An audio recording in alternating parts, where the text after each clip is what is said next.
I'm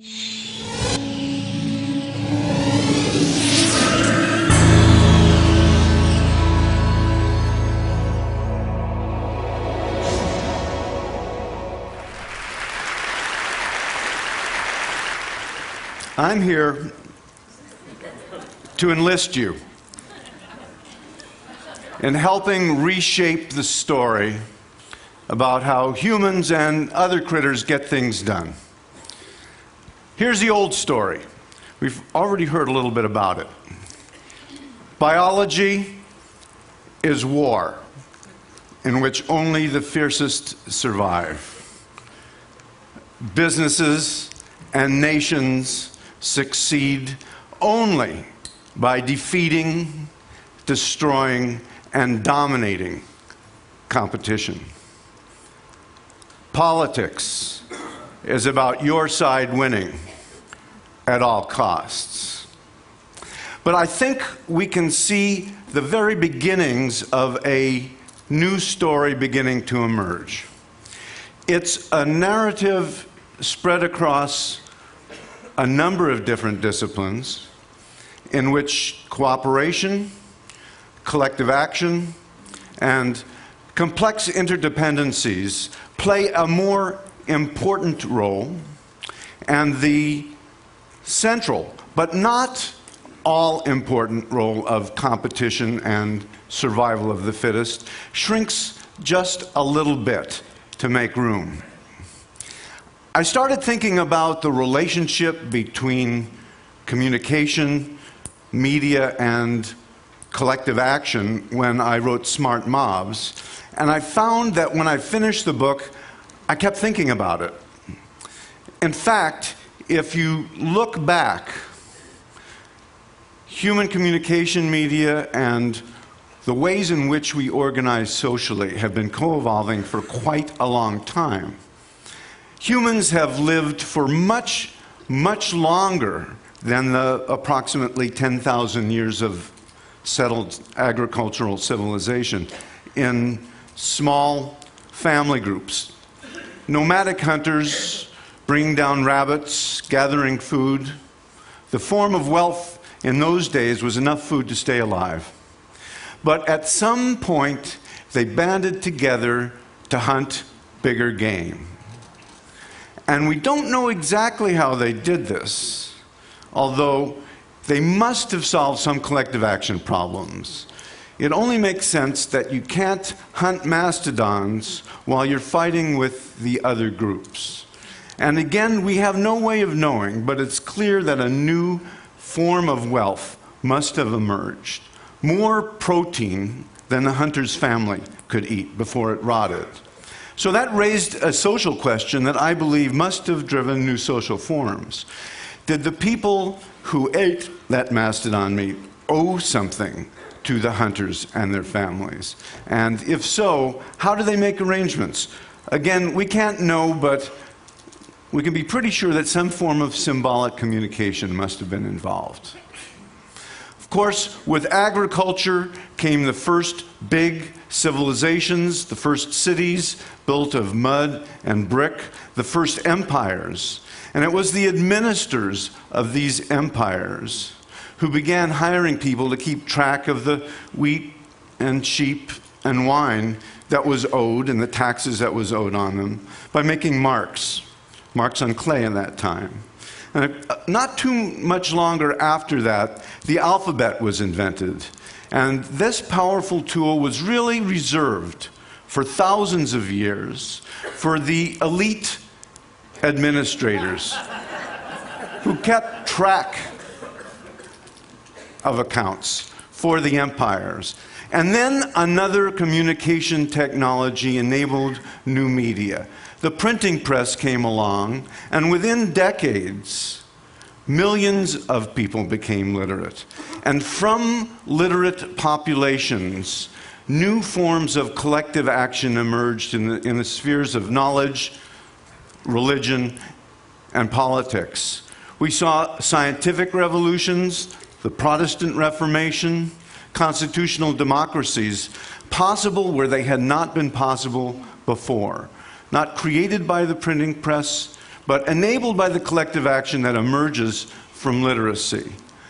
And again, new forms of wealth emerged. Now, commerce is ancient. Markets are as old as the crossroads. But capitalism, as we know it, is only a few hundred years old, enabled by cooperative arrangements and technologies such as the joint stock ownership company, shared liability insurance, double-entry bookkeeping. Now, of course, the enabling technologies are based on the internet. And in the many-to-many era, every desktop is now a printing press, a broadcasting station, a community, or a marketplace. Evolution is speeding up. More recently, that power is untethering and leaping off the desktops. And very, very quickly, we're going to see a significant portion, if not the majority of the human race, walking around, holding, carrying, or wearing supercomputers linked at speeds greater than what we consider to be broadband today. Now, when I started looking into collective action, the considerable literature on it is based on what sociologists call social dilemmas. And there are a couple of mythic narratives of social dilemmas. I'm going to talk briefly about two of them, the prisoner's dilemma and the tragedy of the commons. Now, when I talked about this with Kevin Kelly, he assured me that everybody in this audience pretty much knows the details of the prisoner's dilemma. So I'm just going to go over that very, very quickly. If you have more questions about it, ask Kevin Kelly later. The prisoner's dilemma is actually a story that's overlaid on a mathematical matrix that came out of the game theory that in the early years of thinking about nuclear war, two players who couldn't trust each other. Let me just say that every unsecured transaction is a good example of a prisoner's dilemma. Person with the goods, person with the money, because they can't trust each other, are not going to exchange. Neither one wants to be the first one, or they're going to get the sucker's payoff. But both lose, of course, because they don't get what they want. If they could only agree, if they could only turn a prisoner's dilemma into a different payoff matrix called an assurance game, they could proceed. 20 years ago, Robert Axelrod used the prisoner's dilemma as a probe of the biological question: if we're here because our ancestors were such fierce competitors, how does cooperation exist at all? He started a computer tournament for people to submit prisoner's dilemma strategies and discovered, much to his surprise, that a very, very simple strategy won. It won the first tournament, and even after everyone knew it won the second tournament. That's known as tit for tat. Another economic game that may not be as well known as the prisoner's dilemma is the ultimatum game. And it's also a very interesting probe of our assumptions about the way people make economic transactions. Here's how the game's played. There are two players. They've never played the game before. They will not play it again. They don't know each other, and they are, in fact, in separate rooms. First player is offered $100 and is asked to propose a split. 50-50, 90-10, whatever that player wants to propose. The second player either accepts the split, both players are paid, and the game is over, or rejects the split, neither player is paid, and the game is over. Now, the fundamental basis of neoclassical economics would tell you it's irrational to reject a dollar because somebody you don't know in another room is going to get 99. Yet, in thousands of trials with American and European and Japanese students, a significant percentage would reject any offer that's not close to 50-50. And although they were screened and didn't know about the game and had never played the game before, proposers seemed to innately know this because the average proposal was surprisingly close to 50-50. Now, the interesting part comes in more recently when anthropologists began taking this game to other cultures and discovered to their surprise that slash and burn agriculturalists in the Amazon, or nomadic pastoralists in Central Asia, or a dozen different cultures, each had radically different ideas of what is fair, which suggests that instead of there being an innate sense of fairness, that somehow the basis of our economic transactions can be influenced by our social institutions, whether we know that or not. The other major narrative of social dilemmas is the tragedy of the commons. Garrett Hardin used it to talk about overpopulation in the late 1960s. He used the example of a common grazing area in which each person, by simply maximizing their own flock, led to overgrazing and the depletion of the resource. He had the rather gloomy conclusion that humans will inevitably despoil any common pool resource in which people cannot be restrained from using it. Now, Elinor Ostrom, a political scientist in 1990, asked the interesting question that any good scientist should ask, which is it really true that humans will always despoil commons? So she went out and looked at what data she could find. She looked at thousands of cases of humans sharing watersheds, forestry resources, fisheries, and discovered that yes, in case after case, humans destroyed the commons that they depended on. But she also found many instances in which people escaped the prisoner's dilemma. In fact, the tragedy of the commons is a multiplayer prisoner's dilemma. And she said that people are only prisoners if they consider themselves to be. They escape by creating institutions for collective action. And she discovered, I think, most interestingly, that among those institutions that worked, there were a number of common design principles.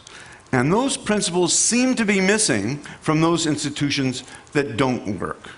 I'm moving very quickly over a number of disciplines. In biology, the notions of symbiosis, group selection, evolutionary psychology are contested, to be sure. But there is really no longer any major debate over the fact that cooperative arrangements have moved from a peripheral role to a central role in biology, from the level of the cell to the level of the ecology. And again, our notions of individuals as economic beings have been overturned. Rational self-interest is not always the dominating factor. In fact, people will act to punish cheaters, even at a cost to themselves. And most recently, neurophysiological measures have shown that people who punish cheaters in economic gains show activity in the reward centers of their brain, which led one scientist to declare that altruistic punishment may be the glue that holds societies together. Now, I've been talking about how new forms of communication and new media in the past have helped create new economic forms. Commerce is ancient. Markets are very old. Capitalism is fairly recent. Socialism emerged as a reaction to that. And yet we see very little talk about how the next form may be emerging. Jim Surowiecki briefly mentioned Yochai Benkler's paper about open source, pointing to a new form of production, peer-to-peer production. I simply want you to keep in mind that if in the past new forms of cooperation enabled by new technologies create new forms of wealth, we may be moving into yet another economic form that is significantly different from previous ones. Very briefly, let's look at some businesses.